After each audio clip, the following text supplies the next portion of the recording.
Hey, it's Renee Keel, host of TradeIQ and Chief Operating Officer at BrokerBin, the leading B2B exchange for IT professionals, resellers, and wholesalers. I'm thrilled to introduce TradeIQ to you, the podcast that shares the economic stories of IT hardware resale. Each episode, I interview an industry leader who embodies what it takes to realize success in the ever-changing and highly competitive secondary IT market. What does it truly mean to be an ITAD provider? How do companies mitigate supply chain risks? How can your business thrive amidst changing market conditions that eat away at profit margins? Explore these topics and more on TradeIQ from BrokerBin.com. And while I have your attention, I want to personally invite you to attend a BrokerBin Roadshow. This biannual event brings together ITAD and ITAM providers, wholesalers, resellers, and service professionals all under one roof for 2.5 days of high-value networking. Where else can you make a true, authentic connection with other IT professionals in our industry? Join us in Europe in the spring and in the US in the fall. Learn more and register at brokerbinroadshow.com. Tim Powers is the Chief Product Officer at XByte Technologies, where customer service is the pinnacle of their existence. In 2001, XByte's CEO, Tom Santilli, founded the company after discovering he had a knack for IT parts resale for servers, storage, and networking. 4 years later, Tim joined Tom as the official second team member. Thereafter, they spent years building the company on the foundation of exceptional customer service, which has led to nearly 100 employees, a fully stocked 30,000 square foot warehouse, and a brand ecosystem that covers all the value-added services that complement the customer experience. They have learned that the brightest way to earn happy customers is to hire the right people for the right roles and let them shine. On this episode of TradeIQ, Tim and I discuss what it takes to make and retain a dream team that leads to truly happy customers. XByte knows that exceptional customer service must first develop internally through employee hiring, training, and support. Okay, so Tim, tell us a bit about the company and how did you get into the business? Okay, the company started about 25 years ago. It was started by Tom Santilli. He's the president, CEO of the company. He started the business while he was a data center admin, and he felt the need to start the business, after he just kind of stumbled into it by buying and selling some server equipment on his own and having leftover parts, and then started an eBay store, and it snowballed from there. He kind of stumbled into the business and then figured out he loved it, and then decided he was going to turn it into a full-time gig. So that's where it really started at. The reason why he wanted to really kind of start and get it going was he wanted to start a business that was more customer service centric, and he really loved that aspect of the business and such. So Tim, tell us what you've learned along the way in this journey. Well, from a small eBay store, we've grown it to website and configurators, and building up our entire sales teams. Operations, technology, and marketing. It's a lot of fun. I personally have learned that growing a business like this it feels like an achievement, and putting the right people in the right places and helping them grow. And it's been fantastic to see us go from 2 to just under 100 people here. So yeah, that's incredible. That's awesome. That's wonderful. And so what are the industry trends that you're watching? okay, yeah. So one of the things that we've seen over the years is a little bit of a pullback from full cloud to a hybrid or on-prem. And, it's been interesting along the way to kind of see that happen. An interesting story is it's like at a networking event years ago, someone approached me and came up and said, "Hey, aren't you scared to death? You're going to be out of business in 2 years. Nobody's going to buy hardware anymore because everybody's going to the cloud." Okay. And my answer to them is, well, what do you think the cloud is? And it's still hardware residing somewhere. So it was very interesting conversation to have that happen. And then many years later, you're seeing a pullback of businesses pulling more of their IT equipment, enterprise equipment back kind of hybrid or on-prem. And we're seeing that based upon the requirements of the industry requiring security and, and certifications that those companies hold to protect the data. So we're definitely seeing more of that in our own customer base. Yeah, great. So, and is there anything that you're seeing as a big opportunity for your business? So, we've been more engaged with the AI market, mostly as a hardware supplier at the moment. We're leveraging our OEMs to help us with our clients develop an AI strategy. It's so new to our customer base. They really, sometimes you ask a customer, they'll come to you and say, hey, I want AI, I want to do this. And you ask them what they want to do with it, and they don't know yet. So, we're starting to get the questions. We're leveraging the experts that we're partnered with, but, we're definitely seeing that trend tick up in our market just a little bit. So. Yeah, that's great. And so kind of along those same lines, what innovations do you think are game changers in this industry? And you mentioned AI, which is obviously one, but as far as innovations in the industry, those are the big brain people. I consider, the manufacturers that are putting together this equipment for large tier data centers. They're ahead of the curve of a lot of the mid-tier size resellers. Sometimes, we call that the bleeding edge. It filters into our markets a little bit later and such. Right now we're starting to see it, but it's just still a little bit on the outside. And what makes your company, what makes XByte sustainable?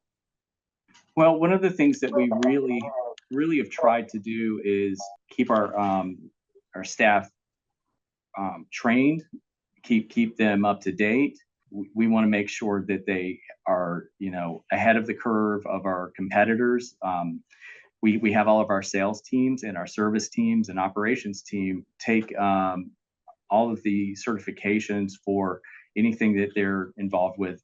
If it's a salesperson and they're selling, let's say Dell PowerEdge or PowerVault or PowerStore, they take all the certifications as a salesperson for those. Our SE teams, our technical teams, deployment teams, and so forth, they're all trained by the manufacturers.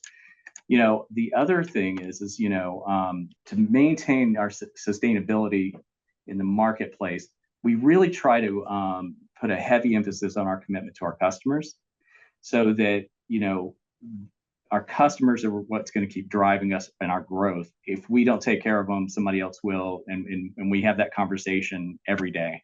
So I think that's really helped us over the years, not only just stay in the business, but actually grow the business, and hopefully for many, many years to come. So. Yeah, that's great. That's great. And so again, with sort of this ever-changing IT landscape, how are you guys staying creative and thinking outside of the box, again, to maintain your customer base and continue servicing them? We really focus on the training and, the hands-on with our teams, as well as online trainings from the manufacturers. We try to engage our sales teams and technical teams with as much hands-on as possible. And it really helps because we are a stocking vendor, and we stock so much equipment, we get to see it very quickly. I came out of a background where I've done both sales and technical work. So I had my hands in the machines from an early days, and I think it really helped me from a sales perspective, be able to be able to grow. I mean, to be able to understand the technology and to be able to understand how to sell it, and be knowledgeable about the equipment that we work on a daily basis. When we hire employees, we really press them to make sure they're experts in their field. As far as those people, once they get those base skills, we really press them to, now they're the leaders in those areas and they're growing those departments and so forth. So we're looking for those people to step up and take the reins. Yeah, that's great. That's great. What motivates you to keep doing what you're doing? So I love the business. I've done this for so long that, it's the thrill of the deal. It's the relationship sales, the relationship building with other companies. I love working with the sales team, and everything from launching a new product to making sure it's profitable. It's been challenging over the years. Every company has their challenges and growing challenges and finding the right people and putting them in the right spots. But it's fun. I don't know. Maybe it sounds weird, but I think there's a few of us here that kind of thrive on that craziness of just keeping the gear spinning. So. No, I get it. And what are the best resources that have helped you along the way? I've got to say that I'm a learner, hands-on, and training, and I try to outpace my sales team as much as I can, of like me staying ahead of their trainings, and I think it really kind of like builds a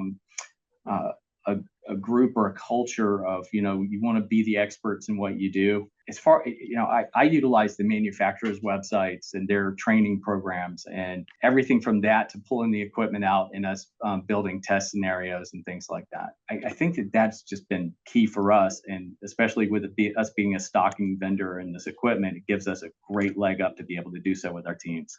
Oh yeah, absolutely, for sure.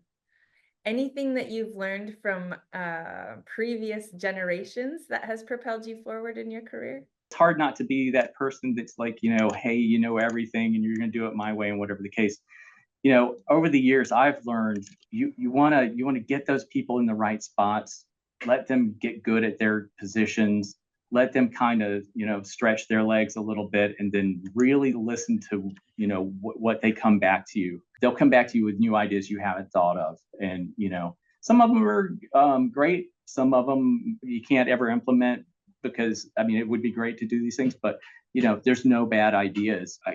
We try to foster that. And, it could be things that we hire, even when we hire people on, we tell them, if you come in and you've learned that we're doing something that's inefficient or this or that, we want to hear from you. We don't want you just punching the clock. We want those thinkers in the group. Yeah, so. Definitely helps to have people really engaged and invested in the business and in the process. And yeah, for sure.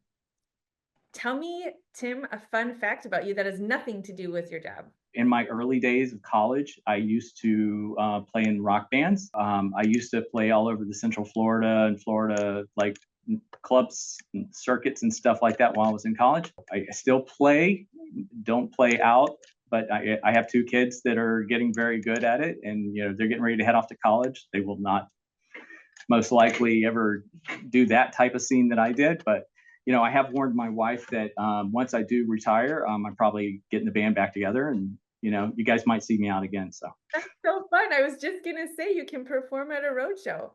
There you go. One of these days. That's great. I love it. That's so fun.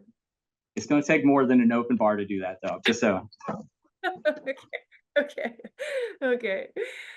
Okay. Well, tell me what the core values are that you strive to infuse throughout the company's culture, and then how does that affect your customer relationship? Really, our core is just trying to be the best at customer service we can. The foundation, everything revolves around it. We think that that comes from training the sales teams, the service teams. It's even down to the logistics teams, the way they pack things in a box and get it out to a client. Holding our teams accountable for having knowledge of the products that they sell, whatever their job is in the company, of them being the best at it. And that we feel that like that really helps us build those long-term relationships with the clients. They come back for more. It's the intangibles. How is the server package? Did it come out in a nice box? Is it original packaging from the manufacturer? The great customer service portion of it is if it lands on the customer site and they're not happy, you take care of the client. Everything else will come out in the wash. So that's exactly right. Yeah. Tell me what you think makes a dream team. Utilizing the people where they're most comfortable and what they're good at.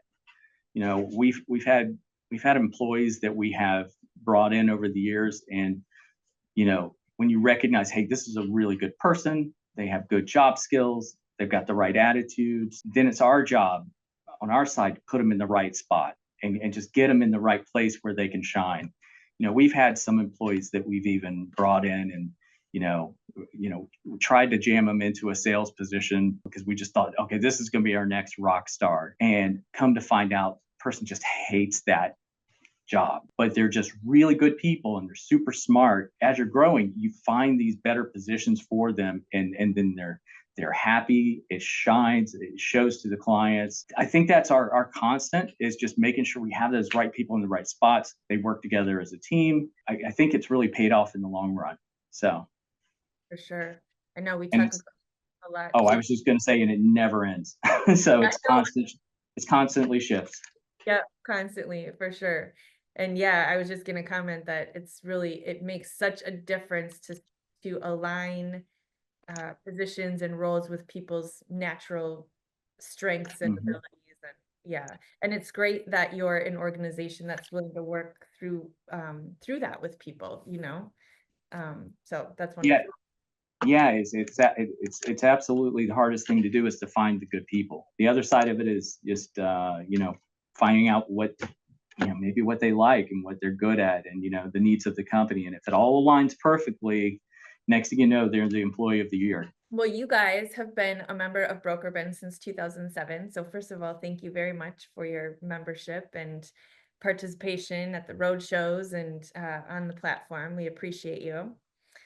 Tell me what BrokerBin has done for your business, and how does it help you achieve your business objectives? Back when we first started using BrokerBin, I was the main salesperson, broker for anything Dell servers, storage, networking, and it was invaluable to me.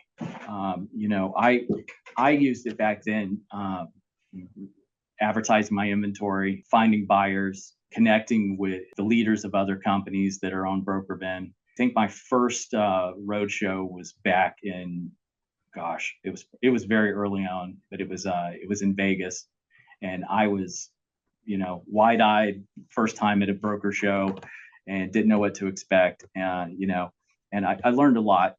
My next time in, I came in with a little bit better plan and such. Over the years, BrokerBin's helped us get our inventory out, expand our reach, help us build relationships with all the different buyers and sellers. I used to build my entire business when I first started of selling to the service-based companies. Parts going out every day, tons of blind ships for other resellers, building servers to help them backfill for their own customers, so forth. It's been a fantastic ride. Now I have, many salespeople that are working the BrokerBin relationship. There's now, we do a lot more with those buyers and sellers over in Europe, here in the United States. I've just got to say, it's been invaluable to us. Oh, thank you. Thank you. That's what we love to hear. And that's obviously everything that you were talking about is the, objective of the platform, obviously. So that's wonderful. Mm-hmm. Do you have any advice for the newer members coming on, or actually for any member who's been on, in terms of the best way to maximize the value of the membership? You kind of just touched on that, but if you were talking to another member or a new member, or as you're training new salespeople, what's the best way to maximize the membership? Build those relationships. If you're advertising your inventory, or if you're a buyer, that's, it's a little bit different, but if you're a seller for your company and someone reaches out to you for equipment, or even if it's small parts, whatever the case, it's a chance for you to build a relationship with those companies. I would highly recommend people do go to the road shows. It definitely, when you're shaking someone's hand, you're no longer an email address at the end of some RFQ. Yes. And that was extremely valuable for us as a company. All of a sudden deals just start flowing a little bit better. We get a little bit more insight into who we're dealing with. I think if it's a new person joining in, just build those relationships, go to the shows if you can, and go in with a plan of who you want to meet. Yeah. Yeah, that's what I was just going to ask you, because you mentioned, your first show versus your second show, and you were a little bit more Yep. prepared. I'm guessing at your first show, we did not have as sophisticated of an app. It was a long time ago. I'll just say that. So, we weren't, but now we Yeah. have technology to support that preparation, obviously. And so I was just curious about, like, from your first show to your second show, when you talk about preparing, is it more about like knowing who's going ahead of time and scheduling the meetings, or, talk about 100%. When you sign up for the show and if you've never been before, there might be a little bit of like, I don't know what to do or whatever the case. I would advise you use the search functions in the app. Try to segregate out the companies that you think are the ones that are in your field or what you do, and then meet as many of those people as you can. You have a lot of aha moments there, but go into it with a plan and book your meetings early, because the people you want to meet are probably the people everybody else wants to meet, and they get booked up, and it's, gets a little bit harder. So if you're new, make sure you're trying to do it as early as possible. So that's great. And then obviously attend the networking events. Absolutely. Utilize every bit of it you possibly can. It's as fun as these events are, and they are fun, believe me. You're there to, gain ground for your business, and there's plenty of time for fun. I promise you that. But book up your meetings. Don't bounce out on any of them at the end. Just do as much as you possibly can to take full advantage of it. So I highly recommend anybody that's a member to attend these shows. And, like I said, it helped me build my business. So yeah, great. You heard it from Tim, everyone. And I'll be expecting an envelope soon. No, just kidding. That's right. Well, thank you so much for your time today, Tim. We really appreciate it. Tell everyone where we can hear about or learn more about XByte. So obviously your profile on BrokerBin. Yeah, so we have several of our buyers and sellers on BrokerBin. They're in the trenches doing the work every day, working with service companies, resellers. Our purchasers are using the site. So if you have inventory, make sure you keep it updated, because we buy every day. Also, you can find information on our site at www.xbyte.com. We have a website where we have full configurators for servers and storage and networking. So if you have any questions, feel free to let us know. I would love any opportunity to meet any one of you. That's great. Thank you so much. We really appreciate your time today. I hope I brought you down in Florida. Yeah, it's not too bad today. I'm going to be honest with you. Why don't you guys just come down here? I know there was rumors at one point of having a broker show down here. It wouldn't be terrible. So I know, actually. Someone I just talked to last week or the week before was really pushing Orlando. So I've got that on my list. Oh, I love the idea. That's just a couple hours drive. So. Yeah. Okay, great. That's perfect. Thank you so much, Tim. Take care. Bye-bye. Thanks again to Tim Powers from XByte Technologies for joining the podcast. TradeIQ is a production of BrokerBin, the leading B2B exchange for IT professionals, resellers, and wholesalers.